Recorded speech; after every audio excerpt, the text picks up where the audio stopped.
Za konec smo pripravili še predstavitev doktorja Williama Fabriciusa.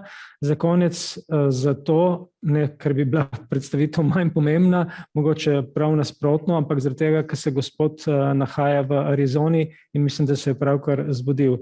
Dr. William Fabricius, good morning. Good morning. Thank you for inviting me to present to the conference. Very, very happy to do it and honored to do so. I will share my screen, hopefully. Okay, you are very well connected. Thanks again for sharing your ideas with us. I saw your presentation some months ago. I found it really interesting, and I'm sure it will be interesting for the audience in West Balkan countries. A microphone is yours. Okay, thank you. Can you see the screen clearly? Yes, we can see it. Okay. So my talk today is on shared parenting and parent violence, and I've subtitled it "Listening to Children of Divorce," because what we're going to listen to here is, I'm sorry, I'm trying to close up the videos. Okay. We're going to listen to children's experience of emotional insecurity about parent conflict.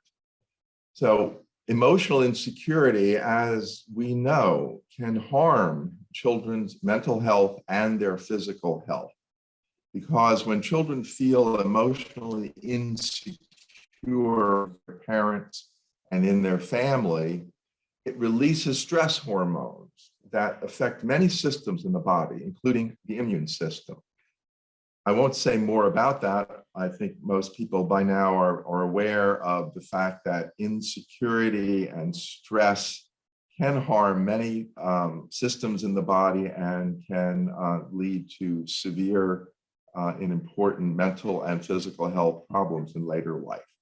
So let's look at the three sources of children's emotional insecurity. One is insecurity the child might feel about her relationship with mom. And we have found that the real question that children ask is, do I matter to mom? That's an indication of their security or insecurity. And the same thing with their relationship with father. Do I matter to dad? Both of those sources of insecurity are important. The one that we will talk about today is their insecurity about parent conflict and witnessing violence between the parents. And so let's just, and the question we're going to ask is it the same type and pattern of insecurity that is produced by witnessing parent conflict, and is it similar when children witness parent violence? And then in that case, what are the implications for parenting time? So let's look at children's insecurity about parent conflict, and let's listen to what they say. When children experience high amounts of parent conflict, the kinds of feelings they have and the way we measure it are things like, when my parents argued, I got scared. I worried about what would happen to me. I worried that one of them would get hurt. I worried that they might get divorced. So these are the types of worry about security, safety, and a fear of abandonment as a result of parent conflict. This is the type of insecurity that is produced by children being exposed to their parents in high conflict. The insecurity from witnessing parent conflict in early years carries on into young adulthood. So we can actually measure the lingering emotional insecurity about having witnessed parent conflict lasting into young adulthood. Here, the feelings are, for example, I had a harder childhood than most. A lot of my parents' problems were because of me. I worry about events where both parents will come. I feel doomed to repeat my parents' problems. These types of statements are part of a measure of emotional insecurity about parent conflict that was developed by Laumann, Billings, and Emery in 2000. And we used this measure with 1,030 college students. And among those college students, we found that 270 of them reported having experienced severe parent conflict when they were growing up. So let's look at the relationship between insecurity about parent conflict and parenting time. And here's what we see. So this red line is the college students' reports now in young adulthood about the lingering insecurity feelings that they have that are traceable back to the conflict they experienced. So when parenting time was minimal with father, they reported little insecurity about the parent conflict, this ongoing insecurity. But when the parenting time they had with fathers increased to about 10%, 20%, and 30%, we see a rise in this insecurity about parent conflict. And the explanation is that when children had that amount of parenting time, they were worried that the conflict would disrupt their parenting time arrangements, and it caused them to feel worried about abandonment, of the parents not paying attention to me. So we see an increase in insecurity about conflict, but we see a real peak. Children were spending about 40% of the time, parenting time with their fathers. And we think that indicates that children felt they would have a lot to lose if the conflict during childhood had resulted in dad dropping out of the family, dropping out of parenting time, for example. We know that parent conflict does interfere with the father-child relationship. So at 40% parenting time with fathers, in families that were experiencing severe parent conflict, children were especially anxious about that conflict disrupting their support system. But we see that at 50% parenting time, their insecurity about parent conflict decreased dramatically. And we think that this means that having two homes was a buffer or provided a sense of security that could buffer the child's worry about the parent conflict. Because when the child has two homes, two equal homes, there's much less likelihood that the parent conflict will result in them being abandoned by one of the parents. So in fact, this pattern of findings replicates what Laumann, Billings, and Emery found in their study in both a college sample and a sample of young adults who were non-college adults. So we see that this pattern seems to be fairly reliable. The question we want to ask now is what pattern of insecurity do children feel when they're witnessing parent violence? Does it produce the same pattern as witnessing just parent conflict that's not violent? So we looked at the college students' reports of witnessing physical violence by the father toward the mother and by the mother toward the father, both before the divorce and after. So these are the young adults' reports of what in terms of violence between the parents.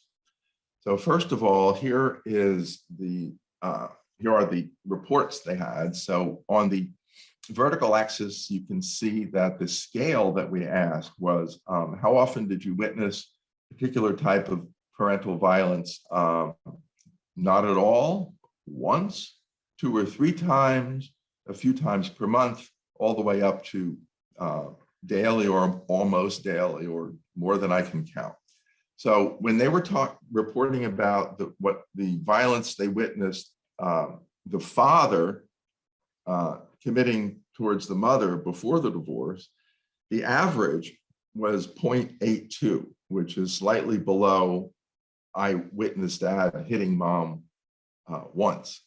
So the average was pretty low, but at least, but 28% of dads were witnessed to commit at least one act of physical violence toward the mom before the divorce. Okay. When reporting their witnessing of the father committing violence towards the mother after the divorce, the rate was lower. It was 0.28, so way less than 1 time on average. And in this case, it was 10% of dads who were witnessed to have committed at least one act after the divorce. When reporting about the mother hitting or being physically violent toward the father before the divorce, the average was low, and it was only 17% of moms that were witnessed to have committed an act at least once before the divorce. Kind of surprisingly, the amount of mother violence toward the father increased after the divorce, and in that case, 27% of moms were committed at least one act. Now, when we looked at the importance of these 4 types of experience of parent violence, it was the students' reports of what happened before the divorce that predicted their later anxiety. So we're just going to now focus on violence of the father before the divorce and the mother before the divorce. And we're going to wonder if it's the same pattern of emotional security that is associated with witnessing violence as it was for just witnessing conflict. So this is going to show that those fathers who committed any domestic violence toward the mother before the divorce, and recall that that's about 28% of the fathers, how much emotional insecurity did their children still carry with them as young adults? And we see the same pattern of emotional insecurity in terms of witnessing father violence towards mother as experiencing severe conflict between the parents. So basically what we see again is that equal parenting time is associated with a reduction in long-term emotional insecurity about the parent conflict. So when the children saw father being violent towards mother before the divorce, at 40% parenting time, they were particularly worried that the conflict between the parents would result in them being not cared for. But again, equal parenting time seemed to buffer their feelings of insecurity in the cases where the parent conflict was associated with dad being violent towards the mother. When the mother committed any domestic violence toward the father before the divorce, we see a pattern that's in some ways similar and in some ways different. So the red line shows those 17% of mothers who were violent toward dad before the divorce. And we can see that the young adult's lingering insecurity about the parent conflict was pretty much high at all levels of parenting time. But it did, again, decrease at equal parenting time, in which case there was no statistical difference at equal parenting time in children's long-term emotional insecurity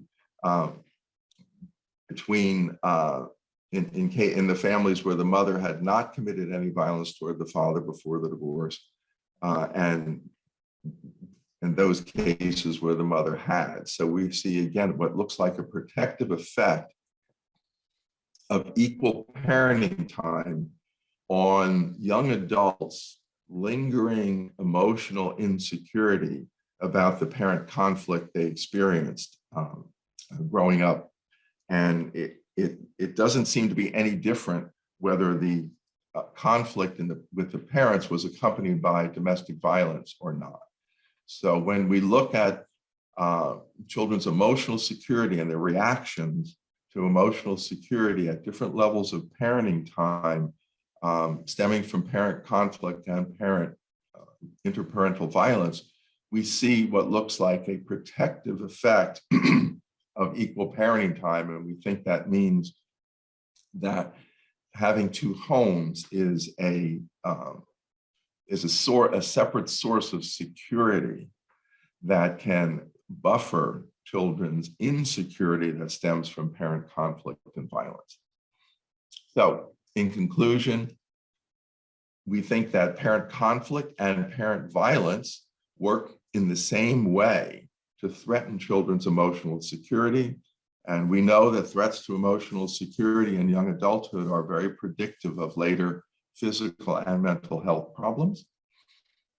We see that with severe parent conflict, insecurity is greatest at 35 to 45% parenting time with dads, because the child depends so much on dad at that point. And insecurity about parent conflict has a real threat to disrupt the child's support system. But equal parenting time seems to provide assurance of dad's continued support despite the conflict.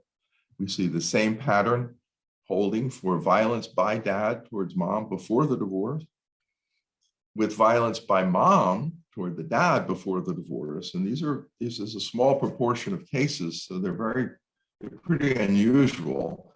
In that case, the insecurity about parent conflict remains high at all levels of parenting time. We think because moms who committed domestic violence toward the father before the divorce, the child probably feels that, at any point, whatever parenting time I had with dad, it might end because of mom's history of violence toward the father before the divorce. But again, we find that equal parenting time again provides assurance of dad's continued support, even in cases where the mom had been violent towards the dad before the divorce. So an important caveat is that this research is aimed at understanding the psychological processes by which exposure to parents affects children and the implications for shared parenting in those cases. And the findings should not be taken to imply that courts, family law professionals, and policymakers should ignore parent violence when making decisions about equal parenting time. So that's my presentation. Thank you very much, and I'll look forward to some questions. Fabricius, thank you very much.